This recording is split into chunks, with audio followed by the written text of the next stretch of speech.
Joining me here on the Revelator Show hotline is the one, the only, the Sonic Warrior, the winner of the Iowa Caucus 2020, Lou Brutus. What's going on, man? How are you?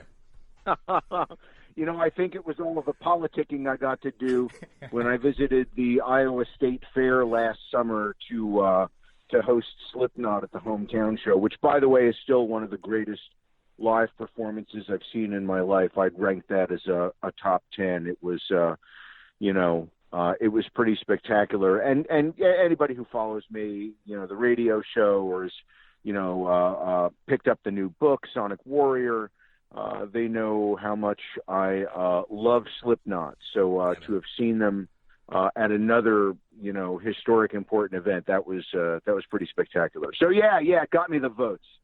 Yeah, boy, it's important to canvass the town, especially when in Iowa, and obviously Slipknot being from there. Again, one of my favorite metal bands in the last, 20, 25 years or so, easily. And to put their hometown show as your top 10 list is pretty impressive, considering all the concerts you've seen over the last 30 years. Actually, my first show it's longer than that. I'm old, but I've seen all the good bands. The book actually is like the craziest things that have happened to me for all these years of going to shows. And I've been to north of 3,000 music events. And the first one, which is sort of the first chapter of the book, was Black Sabbath and Ted Nugent at Madison Square Garden in December of 1976. Wow. The chapter is entitled "The Time I Attended My First Concert and Threw Up on Carlos Sanchez." And Carlos was a friend of mine, and he was dating my older sister. And I convinced them to take me to my first show. And I was really sick that day. I was honest to God, I had the flu, but I didn't want to miss my first concert. So I went through school that day, Manalapan High School, Englishtown, New Jersey. And went to the show that night, and I'm kind of feverish and I'm not feeling good, but I'm super stoked and the adrenaline is flowing through me. It's my first concert, and I get there and Nugent comes on, and it was an incredible moment. I'd never seen a live concert before, like a real concert, and it was like being struck by lightning. And I was so sort of overcome by the moment that after Ted was off, as we waited for Black Sabbath, I thought it would be a good idea, flu and all, to down an entire bottle of Boone's Farm strawberry wine, which almost immediately made me pass out. I missed all of Black Sabbath. I have scant recollections, and they're sort of referred to in the book. And then to make a long story short, as we were trying to escape from the garden and packed in like sardines, I started vomiting over everyone and everything in Madison Square fucking Garden, and that was my introduction to the concert world. But the rest of the book, each of the chapters are standalone stories, and pretty much everything else comes from my career. So you've got a chapter entitled "The Time I Went." Excuse me, I got to get it right. The time I went to the Arctic and got in a mosh pit with a bunch of kids wearing polar bear fur while Metallica sang about sodomizing a goat. And it's about going with Metallica to the Molson Ice Polar Beach Party up in Tuktoyaktuk on the north coast of Canada. There's another chapter in there, the time I rained vomit on the entire crowd at the largest concert event in history, and that's about puking out of the helicopter over Live Aid. So there's all these things in the book, and again, they're all based around the concerts and the bands and everything. And while Slipknot is relatively so fresh in the conversation, Corey Taylor was nice enough to write the foreword for me. There's a couple of Corey-related chapters in there. One is about the closing night in the U.S. from the Subliminal Verses tour at the Alliant Energy Center in Madison, Wisconsin. And I was dressed as Hunter Thompson, and I was emceeing the show, and it was the closing night, so Corey wanted to prank the other band. So he went out in the middle of Shadows Fall set, stark naked, except for, like, I'm still not sure because I didn't want to examine it too closely. Right.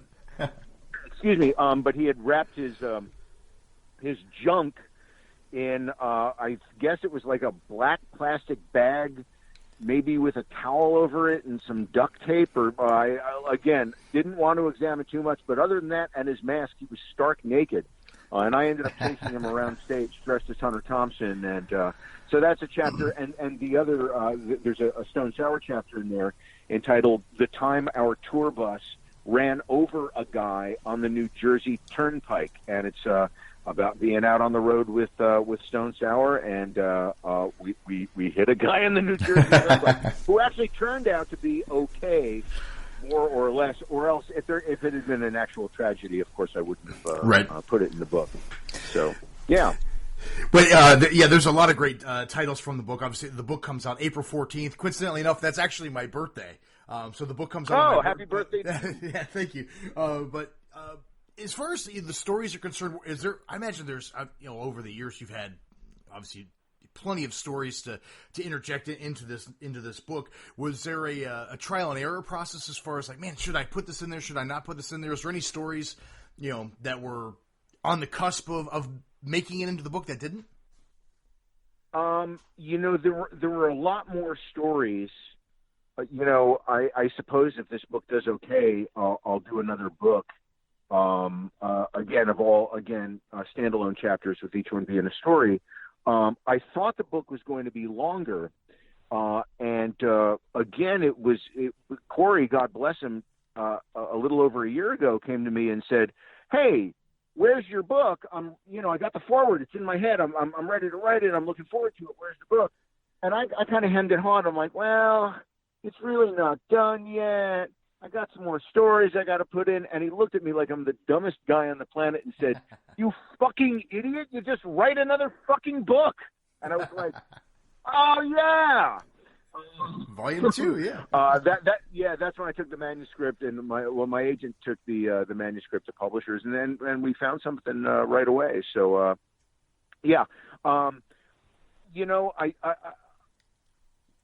there's a lot of stories that probably should have gone in the book in this first one, but didn't. I just wrote what came to mind at first. And some of them are really crazy stories, like the knot story or the puking stories. One I did not put in there that in hindsight I probably should. The working title of the chapter is "The Time Eddie Van Halen Named His Band After Me." And Eddie Van Halen was doing an ALS benefit for his friend Jason Becker. And I canceled a vacation because they asked me to stay and MC it. It was at the Riviera, a cool theater in Chicago. And Eddie said, we don't have a name for the band.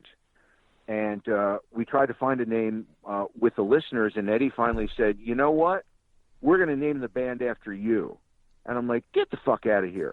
And he said, "Honest to God, we're going to call the band the Lou Brutus Experience." And it was him, Pat Torpey, Billy Sheehan, and I'm missing somebody else. But, and right before I went out on stage to introduce him the next night, I said, "Seriously, what do you want me to call the band?" And Eddie motioned to his bodyguard and said, "If you don't introduce us as the Lou Brutus Experience, this guy is going to kick your fucking ass." And I'm like, "The Lou Brutus Experience it is." Yes, it is. So that story probably could have gone in there. And there's a ton of others because, again, I've been... Yeah, man. I've been super lucky to, attend many events, over 3,000 music events and a lot of historic shows like Live Aid, Live Earth, the Freddie Mercury tribute show in London, Frank Zappa's final performances with the Ensemble Modern in Frankfurt, Germany, Roger Waters at the Berlin Wall doing the wall. How did I not put that in there? So, right. There's certainly plenty of fuel to bring the answer around. There's certainly plenty of fuel for another book. First things first, we'll get this one out. Let's get this one out first. Hopefully it'll do okay. But the preliminary sales and interest in it seem to be really, really good, surprisingly good. And that it makes me happy. But again, one last thing. There was nothing, and this may hurt sales, maybe I shouldn't say it. there's nothing really scandalous about other people. And I certainly could have written a book about all of the shit that I've seen. Right. But I'm not a fucking asshole. Yeah. And I didn't want to write it. I didn't want to write a book like that and make people whom I know and admire miserable. You know. And I'm sure there's a segment of the population that would much more enjoy a book like that. That I saw this person do these drugs and this and that. You know. Well, I mean, and there's shit in there, but it's not like the kind of thing where I'm throwing stones at anybody, you know. Well, yeah, I mean, you spend a lifetime of you know, building a reputation of integrity. You don't want to go ahead and, you know, flush it down the toilet on something like as trivial as that.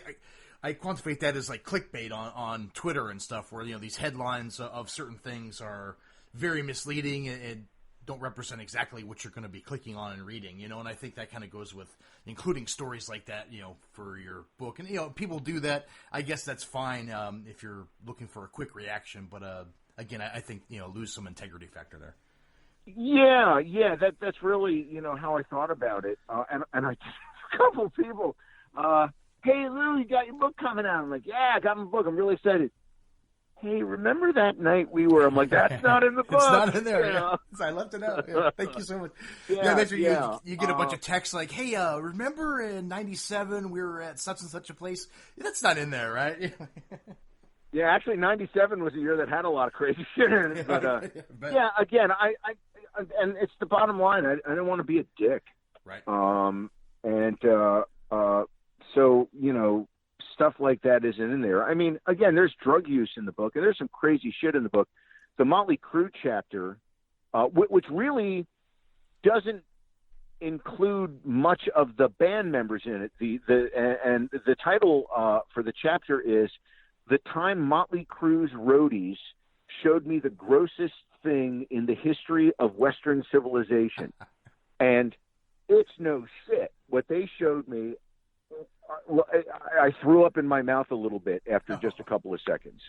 So think of the worst things that you could see, and this is one of them. I guarantee you, this is one of them. I love it. Yeah. So that's it. Vince Neil shows up later in the chapter, but it's you know, again, when you see the book, you'll be able to check it out. And something else I wanted to bring up. A number of people, you know, people who follow me or you know, listen to the radio shows, you know, Hard Drive or Hard Drive XL, you know, and the weekend version, we've been doing this close to 25 years, and we've broken all of these bands, Slipknot and Hailstorm and Avenged Sevenfold, and, you know, the list goes on and on and on. Since I started doing that, I also started doing quite a bit of photography. Yeah. And there are no photos in the book. I really think I'd rather do a separate book of photography, but the reason we didn't include any in the book is I didn't consistently have enough to cover every story, because some of them go back so far, or some of them, they weren't the kind of things that you would pull a camera out for. But there were some crazy things that I had the pictures of, you know. Corey and I on stage, the story I referred to before, they're professional photographers in the photo pit who got it all. The Stone Sour thing where we hit the guy in the New Jersey Turnpike with the tour bus, Jim Root sent me his cell phone photos from that. Said, do whatever you want with them, but we couldn't consistently have something from all of it. So what I did instead, I've got a phenomenal graphic artist, and again, anybody who follows me, particularly my online stuff, will recognize this guy's work. His name is Alan McBain, and he's been a friend of mine for 30-plus years. He's done the Dead Schembechlers album covers for me. Dead Schembechlers is one of the crazy bands that I front and created. And Alan and I have done like literally hundreds of things together. Anyway, he has created an original black and white illustration for each chapter of the book. And they're the feedback that we get the most from, and it's really exactly what we were going for, is they're very Mad Magazine-esque. That was one of the first things that Alan and I bonded over besides music when we first met. We met through Frank Zappa's bodyguard, who was a mutual friend, a guy named Chuck Ash. But Alan and I bonded over music and also over Mad Magazine and other art stuff, but mostly Mad Magazine. So, and I thought, plenty of memoirs and biographies and autobiographies, they've got pictures and they've got photographs, but I can't remember anything in a memoir, let alone like a crazy-ass, drug-addled rock and roll memoir having original illustrations. So, I was glad that we went ahead and did that, and Alan did a phenomenal job. So, well, I'm glad you brought that up, because I was actually going to ask you whether or not any photos were going to appear in the book or not. And as far as you mentioned earlier, backtracking a little bit what you said earlier about breaking some new bands with Hard Drive. Obviously, Hard Drive started summer of '96, so you've been doing it for quite some time. You got to break a lot of these bands: Slipknot, Breaking Benjamin. I mean, the list goes on there. When did you know it was time to make the move from FM to satellite in 2000? Was it just kind of a natural progression for you, looking at the business, to make that move? It just seemed like a good opportunity to me. I think, and I'm not sure of this, but I think the very original demo recording for like Investors was voiced by me. I was working for WHFS at the time. This is late 90s, and a fellow by the name of Dave Logan, who I had worked with on Hard Drive, he was one of the original guys who was part of the executive team for it, called me up and said, "Hey, I'm part of this new thing. It's going to be called Satellite Radio, and hey, we need a demo voice, so come on in and do the can you come on in and do the demo voice?" And it paid a fuckload of money for about 15 minutes of work. I was like, yeah, I can do that. I'll be there. That'll be fun. Yeah. So, but it just gets back to, one of the things I get asked about is, particularly by radio people or people breaking into the business, it's, how do you handle your work schedule? Because I essentially work 7 days a week, and I'm not saying that in a complaining way whatsoever. I really like what I do between the radio endeavors and the photography that began as an offshoot of that, and even the crazy rock and roll band stuff that I do. It's all part and parcel with what I like to do, and I think if you get up in the morning and you enjoy what you do, and yeah, man. None of this stuff is particularly easy, and these all of this stuff, these can be shitty businesses to be in at times. Anything can be, but for the most part, getting to go to rock and roll shows for a living and fly around with rock bands is a pretty good way to make a living. Another thing I get a lot is, you do so many things with bands. We saw you on the Facebook Live event with Metallica, or we saw you with this band or that band, or you're out on the bus traveling with these guys or those guys. What's the secret? And there really is not one, I don't think. I think that you show up on time and you treat everybody with respect, and you don't get fucked up. A lot of people think, "Oh, I'm out with the band, I'm going to get wasted." Like, the fucking last thing that you do. Never do that. Yes. I'm glad you said that, because I feel that, being here in Nashville, covering shows all the time, like, I've been, working in and out of town here for, about 7 years now, right? And, like, you see people come and go, and like, oh, hey, a new photographer, somebody's doing podcasting or whatever. You always reach out, like, "Hey, nice to meet you. My name's Ryan," and then, like, I see them, like, hoisting shots at the bar, before they even got into the photo pit, or, and I'm like, oh, yeah, that's probably not a good way to go. But I mean, hey, have fun, whatever. Who am I to judge? But you probably want to get your work done. I'm an old school kind of guy. I'm like, I always believed in doing your work first and partying afterwards. Yeah, it's it's the old adage, "Don't shit where you eat." If you're going to, and I barely touch any alcohol. I don't do any drugs of any kind. And I had my years when I was younger where I really liked to party, but I'd rather get up in the morning and be clear-headed and I'd rather get up and edit photos. And, I mean, yeah, technically caffeine is a drug, and, like black coffee and rock and roll. If you want to get wired, black coffee and rock music is the absolute way to go. Again, I don't tell other people how to live their lives, but for me, that's what works. And I've seen too many people burn themselves out. They either die, and I've had that happen to friends and family and artists that I know. But the other thing that happens if you're fucked up a lot is it might not kill you, but you may never reach your full potential because you're too busy being hungover or fucked up or wasted or looking for a party that, you're taking away from precious time that could be working on something more positive. And I'd rather work on cool, positive stuff. Again, that's just me. I'm not trying to be somebody's dad and tell them how to live. So. I'm right there with you, and I think we're on the same wavelength there. Speaking of the photography, I know you have done a lot of stuff for Major League Baseball as well, as far as photography is concerned. So switching gears a little bit, what is your take on this Houston Astros scandal? I guess it's kind of wrapped up now for Major League Baseball as far as the cheating scandal from the World Series of 2017. What's your take there as a baseball guy?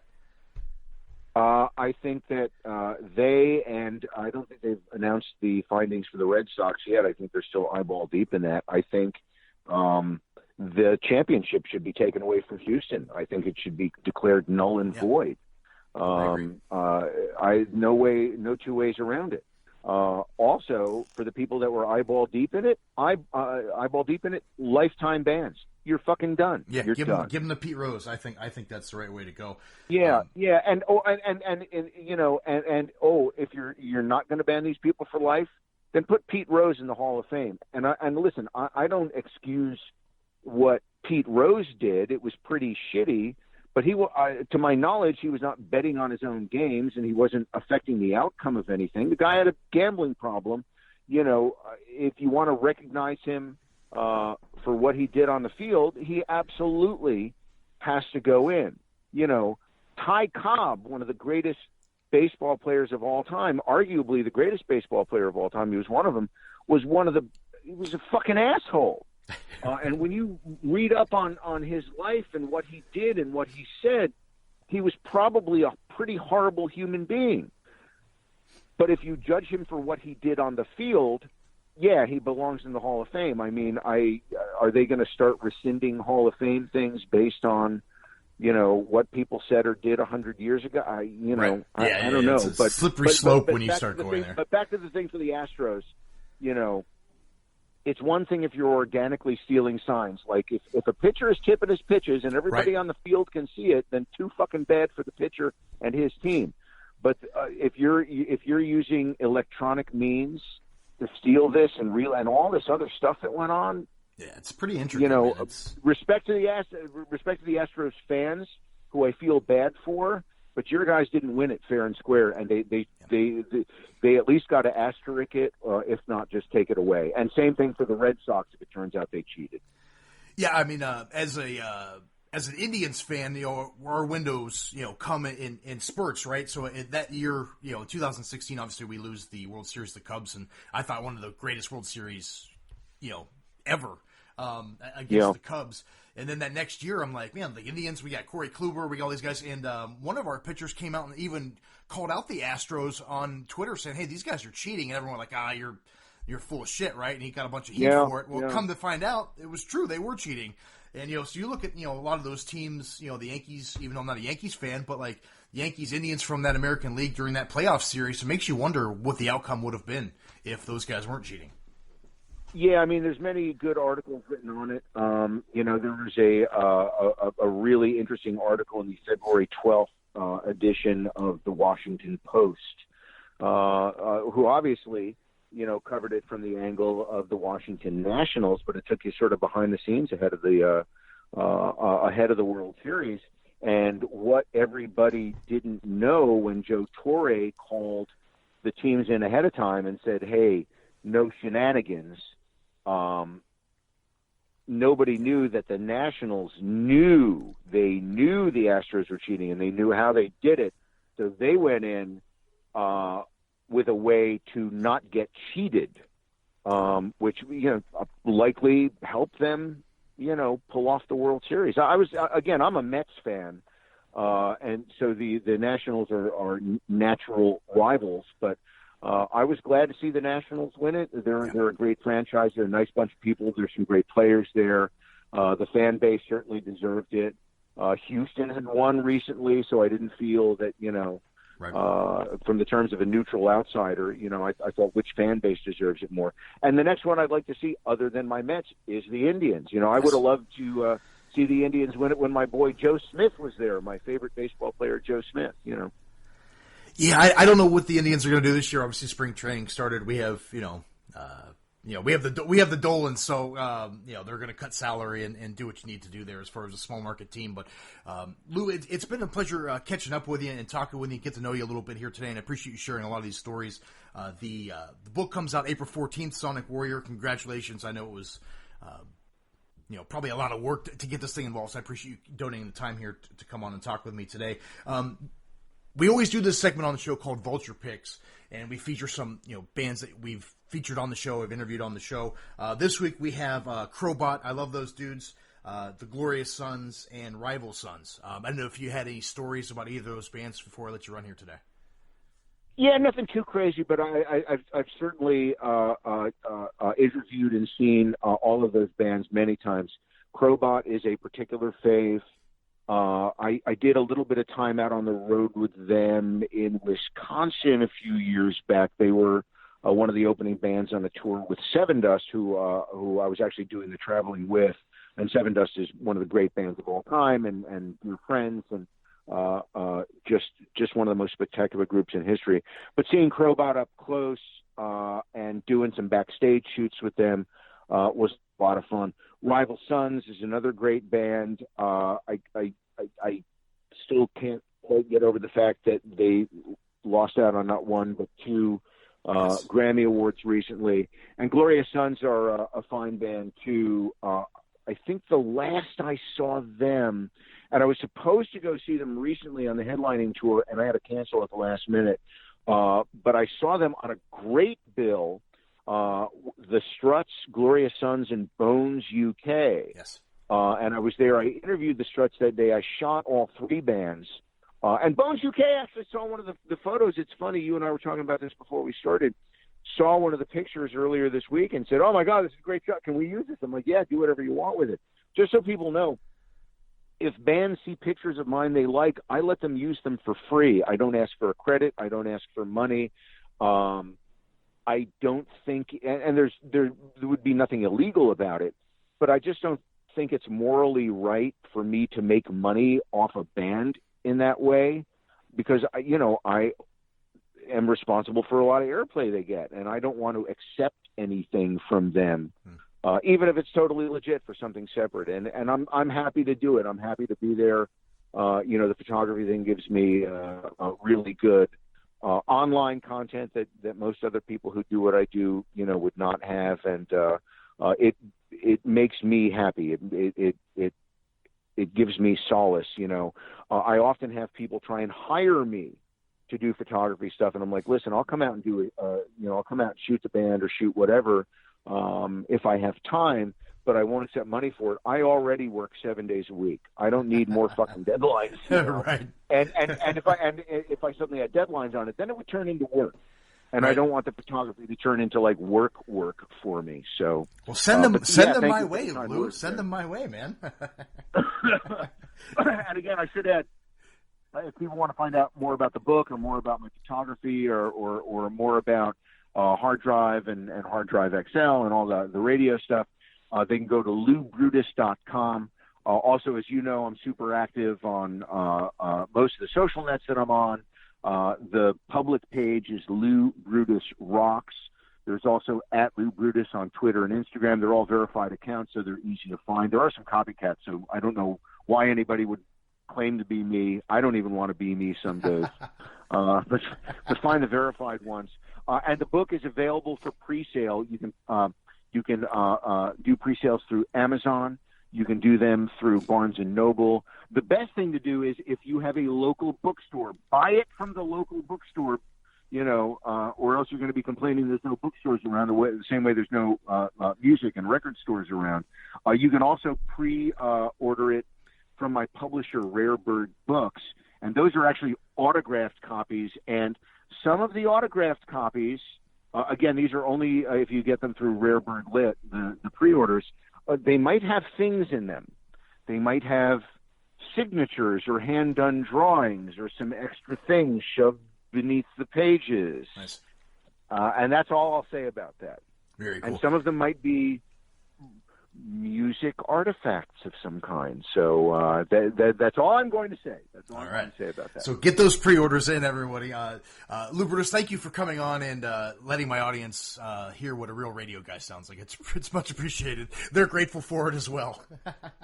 It's good work if you can get it. And just remember, hashtag buy my fucking book. Lou Brutus here on Revelator. Thanks, Lou. Hey, was that okay? Yeah, no, I thought it was great, man. Hope you had a good time. Oh, yeah, no, that was fucking awesome.